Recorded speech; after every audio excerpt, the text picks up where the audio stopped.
2003, Mr. Speaker, when I became Attorney General. One of the first things I was involved with was if I might call it, a summit, a Saturday summit at one of the leading attorneys' home at the time.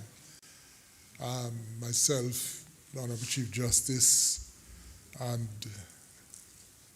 some very prominent attorneys spending the entire Saturday trying to come up with a solution in 2003 to address this issue, Mr. Speaker. 17 years later, I'm standing here talking about the same thing. And Mr. Speaker, they say that some of the issues that were ventilated then are some of the same issues that are being put forward now as reason why we shouldn't proceed with the bill. And as the Honorable Premier says, well, if not now, then when? I mean, if we couldn't resolve them over 17 years, when are we going to resolve them? And Mr. Speaker, I think having listened to the debate, having looked at the proposals that have been put forward, I am confident that we have more in common than more that divides us on this particular issue. The differences are not insurmountable, they are not that huge. Some of them are philosophical, but I think, Mr. Speaker, there is consensus that something needs to be done about this issue. And so the only remaining contention, if I might put it that way, as the member from Bodden Town West puts it, is how do we go about it, Mr. Speaker? That is the issue. Mr. Speaker, at the risk of repeating what has been said before, it is common ground that we need a modern piece of legislative framework to regulate the practice of law in and from within these islands. Mr. Speaker, it is generally accepted, and I said generally, that the overseas practice of Cayman law is here to stay. And therefore, the real issue is how best to regulate it, Mr. Speaker. Indeed, as the Premier pointed out, the status quo is clearly not an option. The practice of law is no longer a domestic vocation, Mr. Speaker. It now transcends the boundaries or territorial boundaries of these islands. Cayman law, or the provision of Cayman law's legal services, Mr. Speaker, and indeed the financial services products are very global in nature and is therefore sought after globally. Mr. Speaker, Cayman Islands companies and other similar Cayman Island structures can be described as the Ivy League of the financial services products, Mr. Speaker. They are the quintessential financial services products. It means, therefore, Mr. Speaker, that the international component of Cayman Islands legal services and the provision of the services itself is integral to the economic sustainability of these islands. The international component, as we are well aware, Mr. Speaker, is ably supported by the local practice in all its manifestations and by all, Mr. Speaker, our very able and capable practitioners.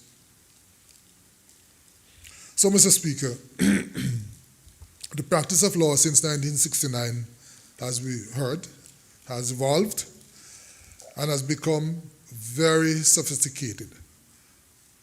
It is due in no small measures to the fact that we have a world-class judiciary with some of the best judges in the world, and, Mr. Speaker, a world-class independent legal profession, very independent. It is therefore important that the sophistication be reflected and supported, Mr. Speaker, by the appropriate legislative and administrative frameworks. Hence, the need for a contemporary piece of legislation. Mr. Speaker, it is well overdue. And Mr. Speaker, it should be no surprise, indeed it is understandable, that there are going to be differences of opinion.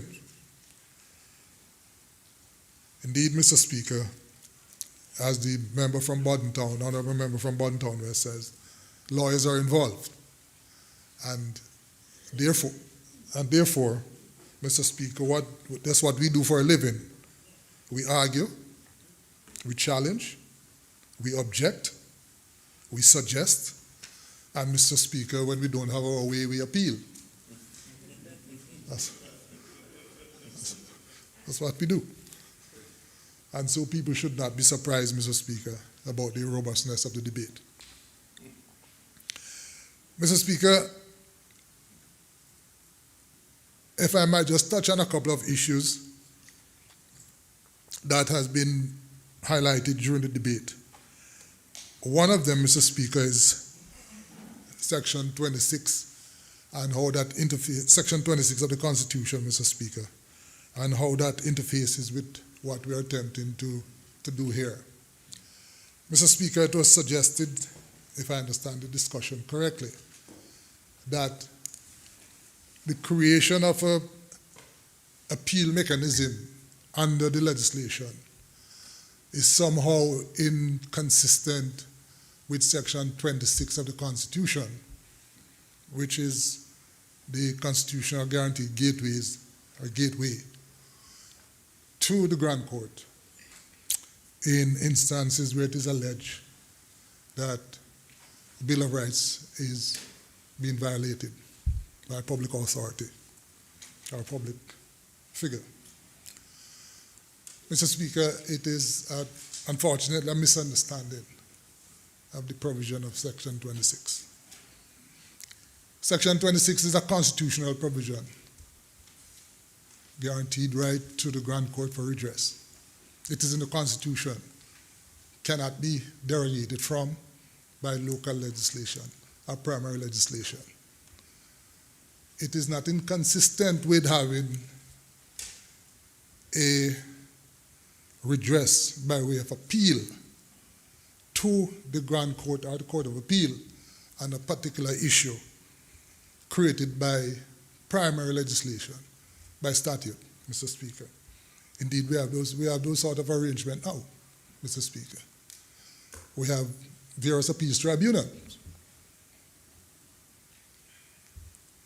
So, Mr. Speaker, it needs to be borne in mind that if you have adjudication by the council and by the tribunal, disciplinary tribunal, the majority of the issues arising from those adjudications will not be Bill of Rights matters.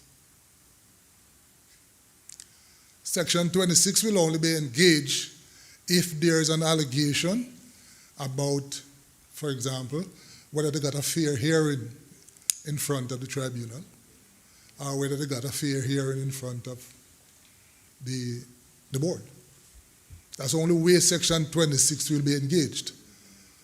If that is engaged, Mr. Speaker, the person who is aggrieved has a constitutional right to petition the Grand Court for redress. If there are other issues, Mr. Speaker, arising from the adjudication of the board, not the board, the council, as it will be called, or the tribunal, Mr. Speaker, you deal with those by way of an appeal. You don't file a constitutional motion for those, Mr. Speaker. So there is no legal impermissibility for the parallel streams to exist, Mr. Speaker. Are you writing on a point of order? Point of elucidation, Mr. Speaker. A clarification. Is the member willing to give way? Continue. Thank you, Mr. Speaker. Just the Honourable Attorney General, just for my own clarification and for listening public. I understand that there is a new disciplinary council or commission that may be used, tribunal, is it a situation then that because the Chief Justice wouldn't be on that disciplinary issue, then any conflict with the Grand Court would have been removed, and as such, that problem would in essence be fixed? Thank you. Honorable Attorney Thank General. you, Mr. Speaker. The committee stage amendment will do, among other things, create a disciplinary tribunal, which is going to be independent of the council itself. And so what is proposed there is that you will have a tribunal that is to be headed up by a retired judge, and he will have, or that she will have, a panel of about 7 others. And if there's an appeal from the board, it's not an appeal, a referral from the board to, from the council to that tribunal, whoever the chair person is of that, he or she will be able to select 2 persons from that 7, entirely up to him who those 2 persons are, to sit with him or her to treat with the disciplinary matter. No referral back to the council, nothing at all to do with the council. It's entirely up to them. They make the decision as to whether there's guilt or innocence, and if there's guilt, they make the decision as to what the sanction should be. Completely separate and independent from the council itself, Mr. Speaker. And so from that tribunal, Mr. Speaker, straight to the Court of Appeal. That is the position now. Anyhow, Mr. Speaker, because under the current legal practitioners law, Section 7, it is the entire Grand Court, Mr. Speaker, that is the body that is responsible for disciplining an attorney. And if there is an aggrieved person, lawyer, who is affected by that, under Section 8 of the law, that person appeals to the Court of Appeal.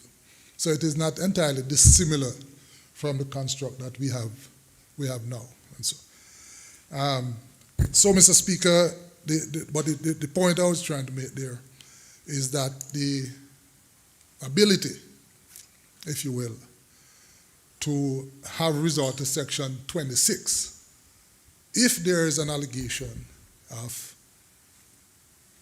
say, absence of fair hearing, then the person's right to petition the Grand Court is guaranteed by the Constitution and cannot in any way be derogated from by the primary legislation that is passed here.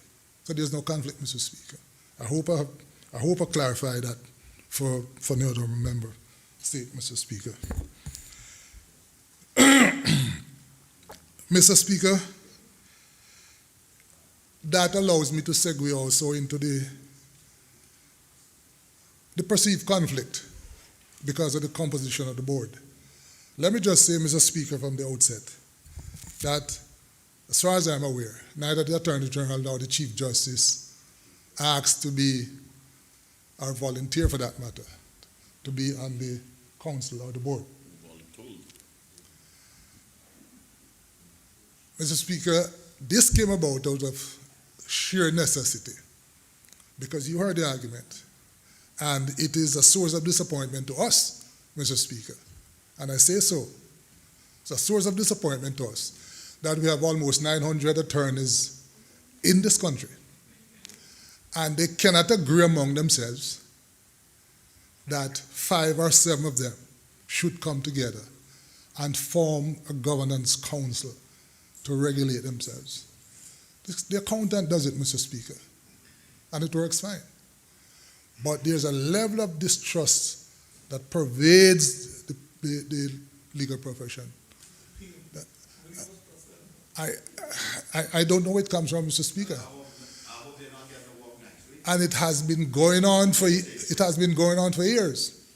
you can say so, I can tell you what. It has.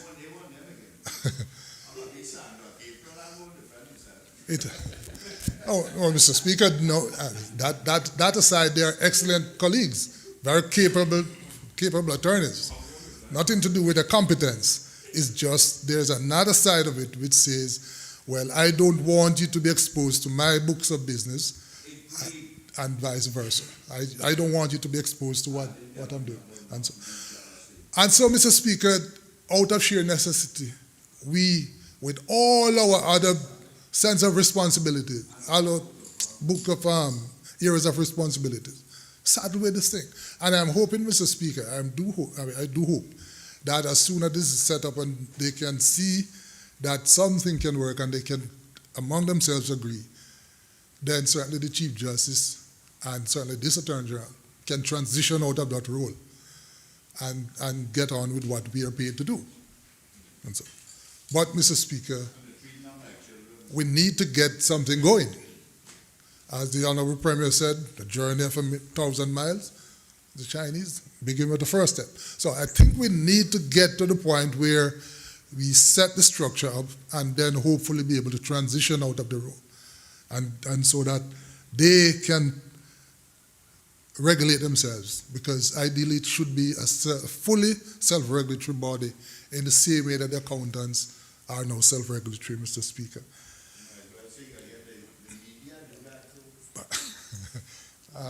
That's your next assignment. but, Mr. Speaker, it is also helpful to point out that I think I speak for the Chief Justice as well, without fear of contradiction, that we should be able to identify potential or perceived conflict if they do arise, Mr. Speaker. And if the board is going to be 7, as is being proposed, then clearly we should find a way to recuse ourselves from these matters, and the board will still have enough to be quorate to carry on the business of the council, Mr. Speaker. So that hopefully should help. But, Mr. Speaker, I heard the member from Georgetown Central mention about AG. He said that in a very apologetic way, that the AG might be biased. And so, Mr. Speaker, I mean, I know he means well. And I mean, I take no issue with what he says. But, Mr. Speaker, no, he means well, yeah. He always means well. No. He means well. And, Mr. Speaker, I just want to clarify for honorable members that in my current role, wearing my present hat, I do on a daily basis deal with a lot of matters concerning lawyers. Certificate of recognition for practice, corporate lawyers who want to set up their corporate practice by way of a recognized entity. It is the Attorney General who issues those certificates. Mr. Speaker, the work permit matters for lawyers coming in to the islands. It's the Attorney General who deals with those matters, Mr. Speaker. A lot of disciplinary matters, Mr. Speaker, people assume that is the Attorney General because under the law, under the Grand Court law, the Attorney General is ex officio head of the bar.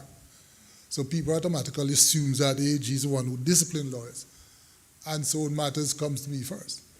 On a number of occasions, we redirect them to the Grand Court, Chief Justice. He would then have a look and determine whether it's something that he needs assistance with the AG's chambers to deal with, Mr. Speaker, to do the legwork, but they still hear it under Section 7 of the Legal Practitioners Law. The point I'm making, Mr. Speaker, is that as we speak, there are several roles that are performed by the Attorney General. I've never heard, maybe it has been said somewhere, but I mean, I can't say that I've listened to all the media and read all of them. But I've never heard any sort of serious allegation of bias so far, Mr. Speaker. I don't know what will happen. I don't know what will happen on Monday. Sorry? Thank you. So, Mr. Speaker, similarly, the Honorable Chief Justice in his current, as we speak today, performs several roles relating to lawyers, Mr. Speaker. Numerous roles. As I say, he is, and his judges are currently the disciplinary authority for lawyers. They have always been under Section 7 of the Legal Practitioners Law. And, Mr. Speaker, I've never heard any allegations about the Chief Justice being biased in those respects. Quite the opposite. People speak about what a fair person he is, and so. Mr. Speaker, he also is a central authority under the United States Mutual Legal Assistance Law, and he deals with matters pertaining to these matters, and if necessary, one of his Grand Court judges will deal with any challenges thereto, and so. So, Mr. Speaker, we are not perfect, but what we do know is facilitate the wheels turning, Mr. Speaker. That's what we do. We facilitate the wheels turning for the time being. Of course, we're not going to be here forever. And so what is being proposed is that in high time that we improve on what we have so that you don't have persons or officers who occupy the post of the Attorney General or the Chief Justice wearing several hats and being saddled with several different responsibilities. Mr. Speaker, we are trying to facilitate that. And so, sorry. So, Mr. Speaker, the thinking, as the Honorable Premier says here, is that we get the foundation, we get the basic foundation in place with this piece of legislation. We set it in train, and then we see how we can improve on it very quickly.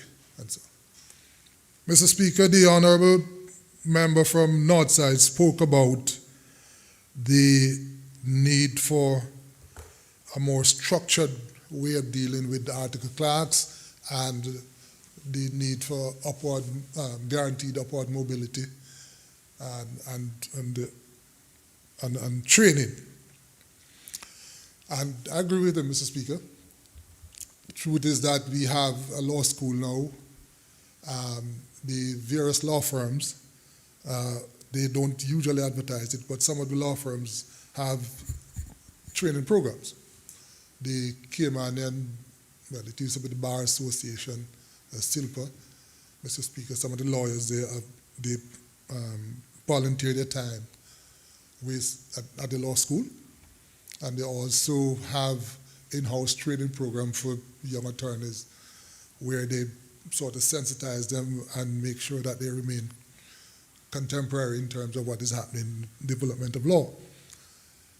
The professional development regulations that will be accompanying this primary piece of legislation, Mr. Speaker, help to put that in a more structured way. And the hope is that as soon as the council is in place and we have the right subcommittees, then all of these things will be examined and input will be solicited, and so we can get what hopefully would be an agreed sort of structure in place to address some of these lingering concerns, Mr. Speaker.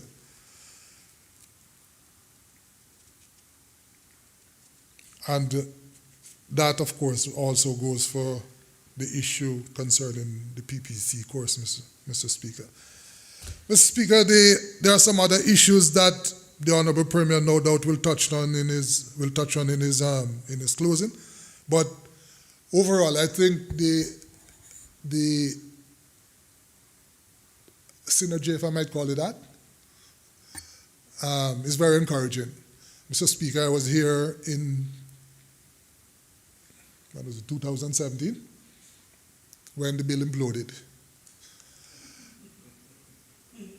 And Mr. Speaker, it was different then. The feeling was different. You could tell that something wasn't right about it. Mr. Speaker, it is quite the opposite. Not everybody is comfortable with what we have here, but Mr. Speaker, it is a good start.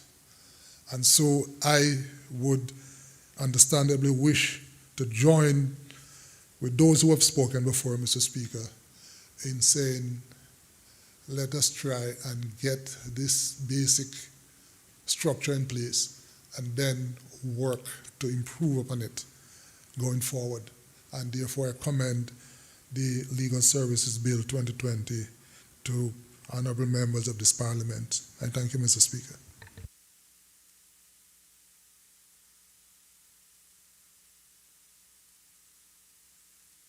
Does any other member wish to speak? Does any other member wish to speak? I'll call now on the Honorable Premier for his right of reply.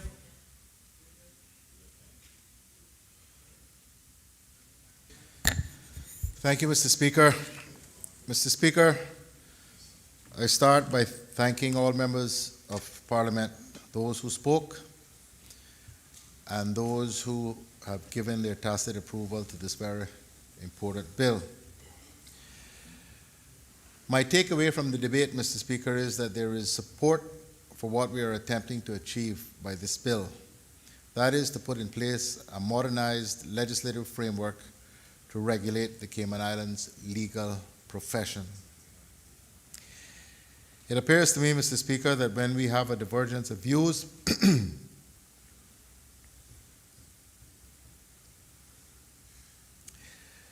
the challenge simply is how do we best get to that desired outcome. Before the deliberations in committee on the bill, Mr. Speaker, we are hoping to meet with honorable members on the opposite side with a view to discussing their proposed committee stage amendments to see how best we may narrow the differences. But it is clear from the debate thus far that we have more in common, more that we agree on, than we actually have differences. And therefore, Mr. Speaker, I believe that based on the way we went about addressing the concerns about the defense bill, which we passed at the last meeting of the House, that it is well within the competence and capacity of members of this House for us to narrow the differences on this particular bill. Mr. Speaker, in winding up, please allow me to touch on a few matters, even at the risk of repeating myself. I promise you, sir, that such repetition will be for emphasis and not tedious. Mr. Speaker, the Honorable Leader of the Opposition spoke about what he referred to as his opposition to the, quote, wholesale licensing of hundreds of persons who have been holding themselves out overseas as Cayman attorneys. Mr. Speaker, so did the Honorable Member from Northside, who suggested, I believe, that they should be put in jail. Well, Mr. Speaker, the reality is that there has been and still is no legislation whatsoever governing the practice of law, Cayman Islands law overseas, and therefore it must follow that there can be no penalty in respect of such activity. This bill, Mr. Speaker, will address that particular issue. Mr. Speaker, the Honorable Leader of the Opposition also suggested that the law firms in Cayman should be subject to the trade and business licensing law. But Mr. Speaker, Section 3 of the Trade and Business Licensing Law expressly provides that it does not apply to a trade or business licensed or registered under another law. And therefore, if lawyers are going to be regulated by the Legal Services Act, it is not clear to me why they should also be singled out to be brought under the Trade and Business Licensing Law as well. I'm also struggling, Mr. Speaker, with the argument that seems to suggest that the lawyers in the affiliate offices should be subject to some sort of work permit regime. I just don't follow the logic of this observation in circumstances where these persons are not within the territorial boundaries of these islands and therefore would not otherwise be subject to our immigration laws. The Honorable Leader of the Opposition said that whatever is being done should be fair and proportionate. But contrary to his own proposition, he is advocating for executing a sum equivalent to a work permit fee for a person who is not working in Cayman. Where, Mr. Speaker, in those circumstances, is the proportionality? Is he suggesting that there should be a penalty otherwise disguised as a work permit fee? Mr. Speaker, those lawyers who practice Cayman Islands law overseas now currently pay no fee at all. What the government is proposing is that we have an enhanced practicing fee, as well practicing a fee for their practicing certificate, which will be, I believe, what we are proposing is $5,000 a year compared to the $2,000 that is paid by persons who are admitted to practice locally. And in addition, Mr. Speaker, they would, in our contemplation, they would also be added to the number of lawyers that the respective firms with whom they are affiliated have on the roll, and that the operational fee for those firms would be adjusted to take into account the increased number and the fee that would be attracted as a result of that would be applied. Because the operational fee licensing regime, Mr. Speaker, is on the basis of the number of lawyers that you have. You pay a certain amount depending on the number that you have. Mr. Speaker, the Honorable Leader of the Opposition also asked the question, how much will Cayman be getting out of it? Now, Mr. Speaker, I know that the Honorable Leader, hasn't spent any time at all in the financial services industry, although I believe that he is generally aware of the importance of that industry to Cayman's overall economy. I have already stated, Mr. Speaker, in as clear terms as I can, the ongoing enormous economic benefits as well as the career opportunities for Caymanians arising out of the provision of Cayman legal services abroad.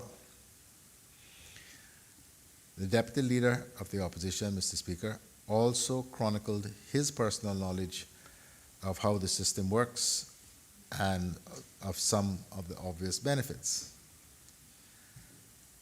Mr. Speaker, on the issue of affiliate offices, I have already stated the government's position, but I will repeat for emphasis, Mr. Speaker, the government has made a policy decision that we will be addressing this issue as part of the legislative exercise.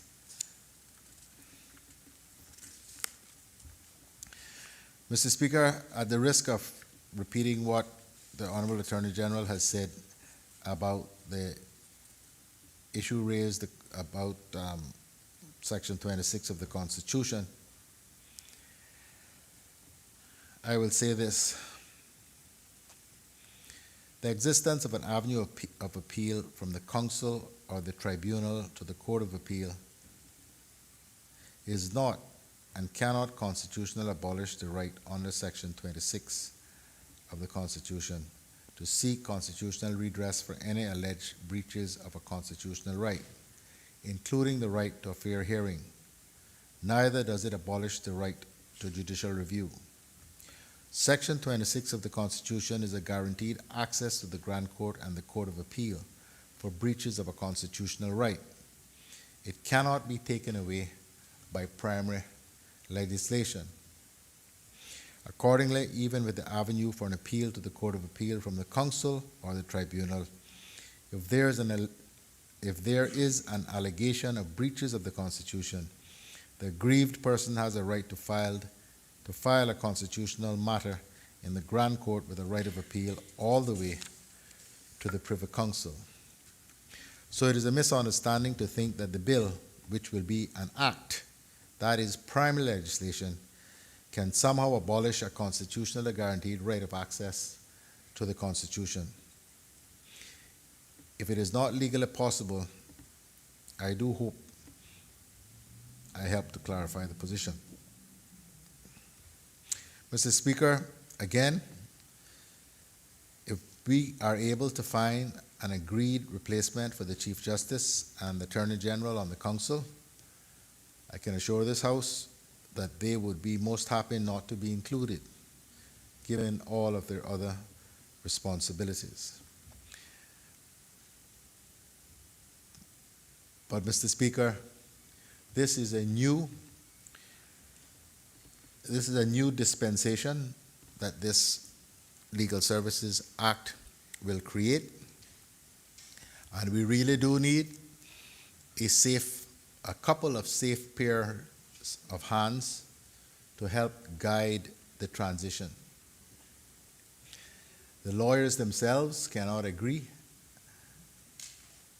on who should be appointed, and therefore, Mr. Speaker, we are not about to risk after all of the effort and the length of time it has taken, to risk this act not being bedded in properly, and to finally give Cayman the modern system of regulation of legal services in this jurisdiction that we have long lamented the absence of.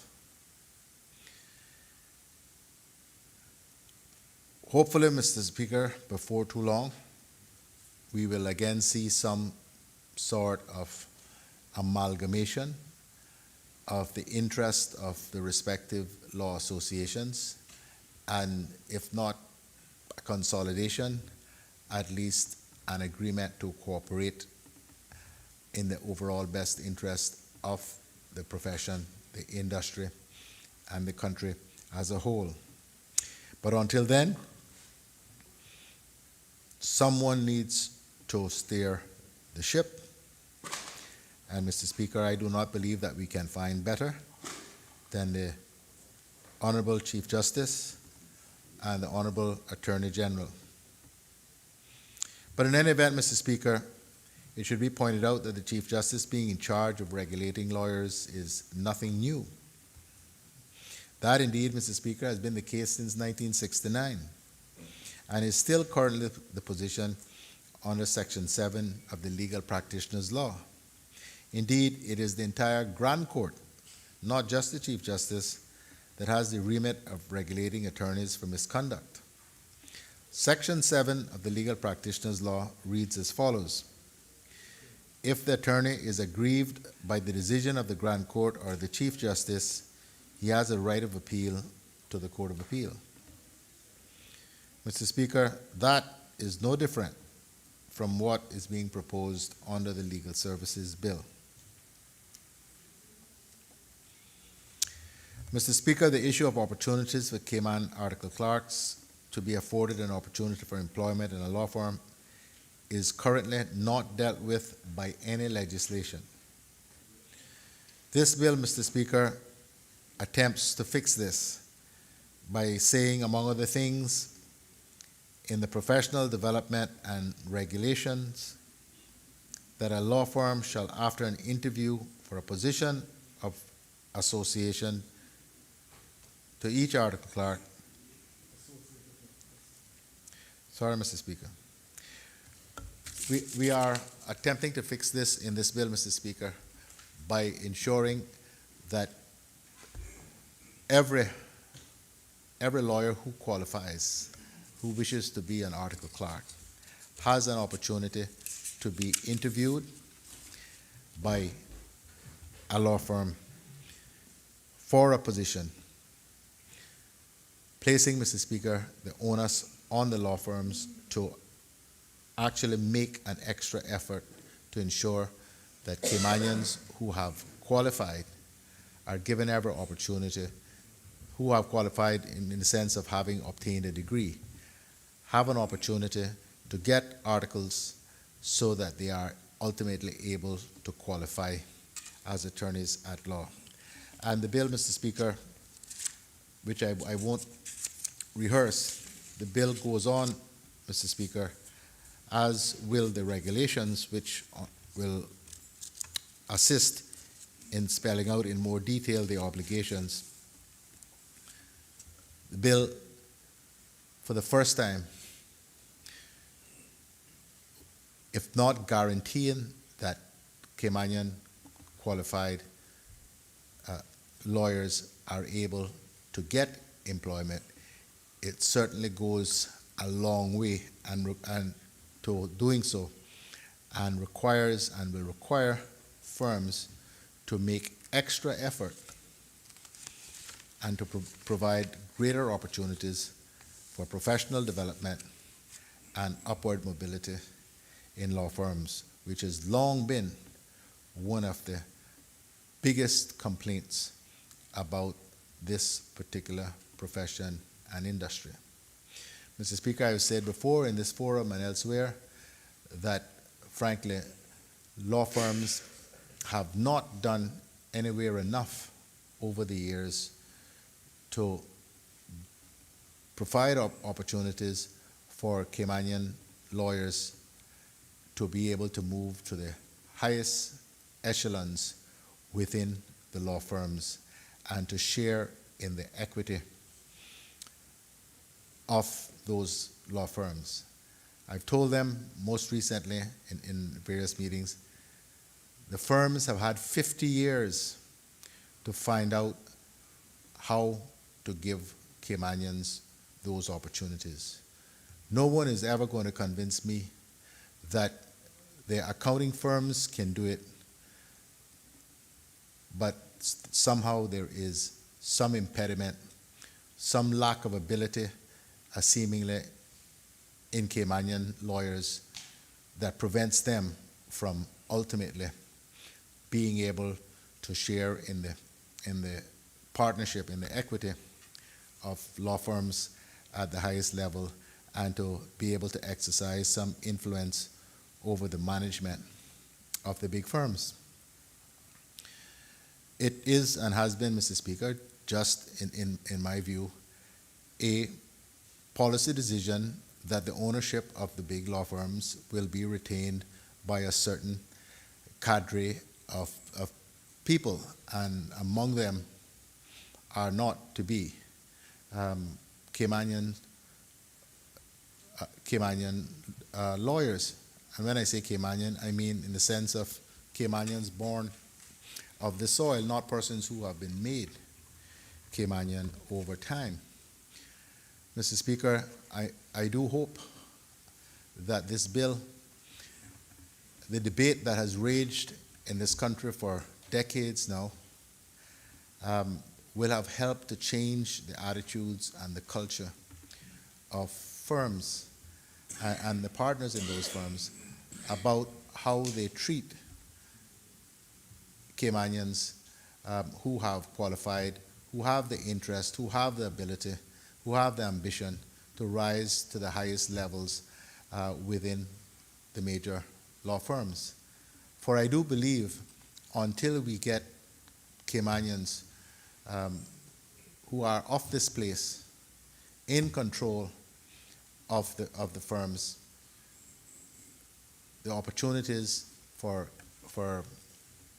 other Caymanians, young Caymanians, to be able to climb up the ladder are going to continue to be limited. But I do hope, Mr. Speaker, that it has become apparent that what has existed for all of these years, all of these decades, is no longer acceptable, and that the next generation of Caymanians are not simply going to sit and accept that they can be salaried partners but can't share in the equity and can't share in the control of firms. This is an incredibly lucrative jurisdiction. It bears little resemblance, Mr. Speaker, to the industry, into the profession into which I was admitted 32 years ago, last month. I think I was, as I said, the 65th or 67th lawyer to be admitted. There are now 996, I'm told today. In 32 years, that is an absolutely astonishing increase and development. And it is good for Cayman, and we ought not to gainsay that. But at the same time, Mr. Speaker, enough Caymanian lawyers have not been able to climb the ladder to control in these firms.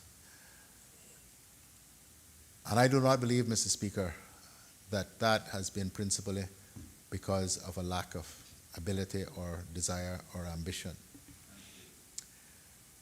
Mr. Speaker, I hope, as I said, I hope that we, by passing this bill, I hope, Mr. Speaker, when it is assented to and gazetted before the end of the year, that this will usher in a new era of the practice of law in this jurisdiction, one which recognizes the inherent ability and potential of Caymanian lawyers, respects it, and gives to each one the opportunity to be the best that they can be. Mr. Speaker, I am long enough in the tooth, and in the 60th year of my life, I am not still so naive to believe that every person who gets a law degree and gets admitted to the bar is capable of becoming the senior partner of a major international law firm. Everybody's not made the same way, but every one of those Caymanian lawyers who do qualify should have the opportunity to do so if they have the wherewithal to make it. There should not be artificial barriers placed in their way to keep them from achieving that ultimate goal. And I'm telling you, Mr. Speaker, and this House, that right now, many Caymanian lawyers do not believe that they can ever reach that highest level, regardless of how much they do and how well they do. They believe that there is a certain level they will get to, they'll get remunerated very well, but that is what they should satisfy with or move on. That the ownership and the control of many of the big firms is reserved for a certain cadre of professional. And that, Mr. Speaker, has got to go. That mindset has got to change. And as I say, I pray that the passage of this bill will usher in a new era. It is, Mr. Speaker, a good time at the end of the year, at the end of what many will call a terrible year, 2020, a great opportunity to start anew, to start afresh, not just generally, but with respect to the way the legal profession operates in this country. Mr. Speaker, I thank all honorable members again for their contributions, and I commend this bill to the House.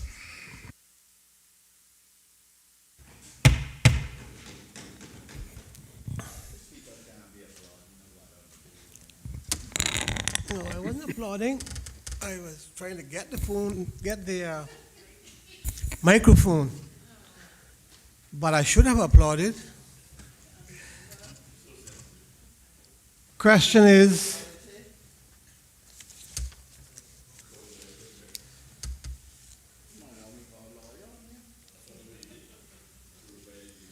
the bill shortly entitled the Legal Services Bill 2020 be given a second reading. All those in favor, please say aye. Aye. Aye. Those against? The ayes have it. Mr. Speaker, The Legal Services Bill 2020 has been given a second Speaker. reading. I call for a division. Clerk, divide, please.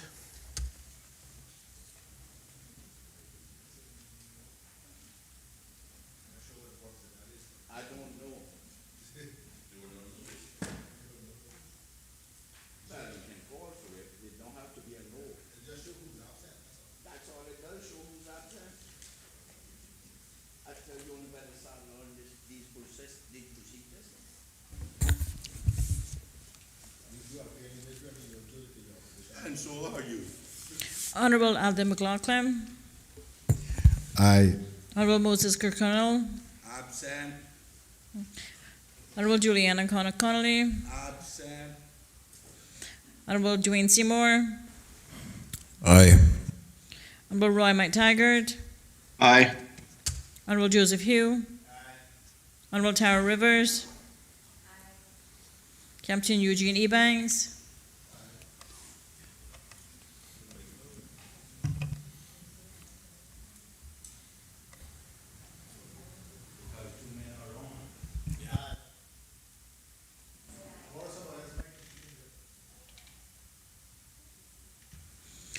Honorable Barbara Connolly, It's working now. Aye. Mr. David White, Aye. Mr. Austin Harris, Aye. Honorable Arden McLean, Mr. Albert Saku, Aye. Mr. Anthony Eden, Mr. Kenneth Bryan, Aye. Mr. Ezra Miller, Mr. Christopher Saunders, Aye.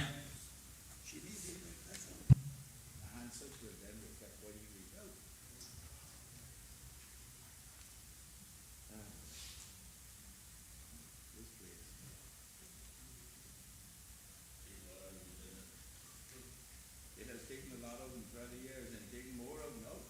Thanks on it, I just took enough of them and came in and a particular AG. Who started reading this? Yes. All you there. Results of the division, 14 ayes, 4 absentees. The bill has therefore been given its second reading.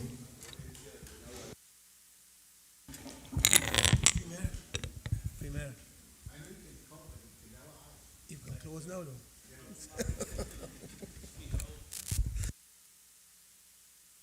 Premier. Thank you, Mr. Speaker. Mr. Speaker, I move the adjournment of this honorable House until 10 a.m. on Monday, the 14th. Question is that this honorable House do now stand adjourned until Monday, 14th of December, God willing. All those in favor, please say aye. Aye. Those against, the ayes have it. This honorable Parliament stands adjourned until the 14th of December, 10 a.m.